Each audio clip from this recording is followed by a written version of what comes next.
A car's as good as dead without the electric energy from the battery.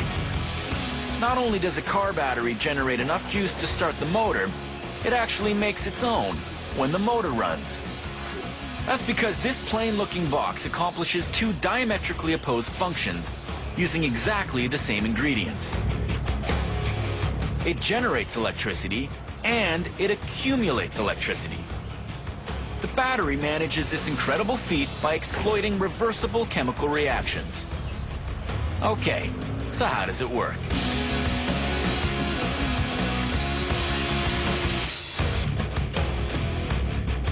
A car battery has a positive and a negative terminal.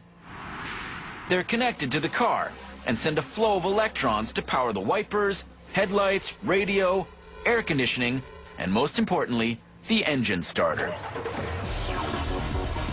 Inside the battery are 6 small energy-producing units called cells.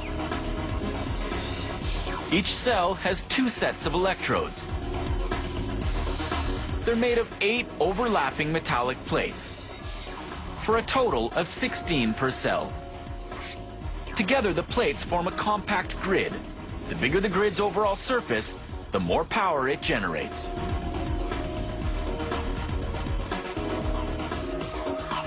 The positive grid, covered in lead oxide, carries electrons in. The negative grid, covered in lead, releases electrons.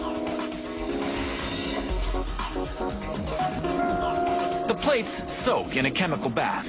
65% water, 35% sulfuric acid.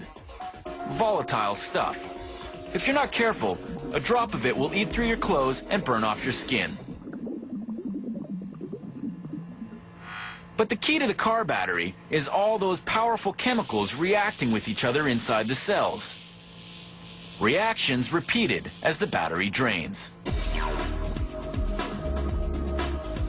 The bath of water and sulfuric acid acts as an electrolyte, a substance that conducts electricity. As the battery discharges or unloads electricity, the acid bath reacts to the chemicals on the plates. The lead covering one cell grid and the lead oxide covering the other. Dipping them in the electrolyte bath releases particles called electrons. When they start racing in the grids, they create electricity. As the electrons race from the positive grid in the first cell and out the negative grid, they produce 2 volts of electricity. The lead and lead oxide covering the electrodes have been chemically transformed. And when the electrons from the first cell zoom into the second cell, they pick up another 2 volts, for a total voltage of 4. By the time the electrons charge out of the 6th cell, they have a combined voltage of 12. That's a fully loaded car battery with enough juice to power the starter and crank the engine.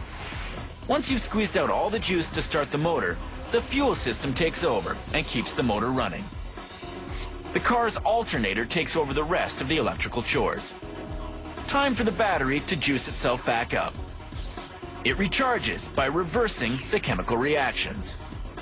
Electrons coming from the car's alternator now enter the battery through the negative grid of the cells and come out the positive side. The chemicals on the grids go back to normal, and the battery is recharged and ready to put out another 12 volts of electricity. That is, unless you happen to leave the car lights on overnight. In that case, the chemical reactions move in one direction, draining the battery, which never gets a chance to recharge itself. The inevitable result is a dead battery.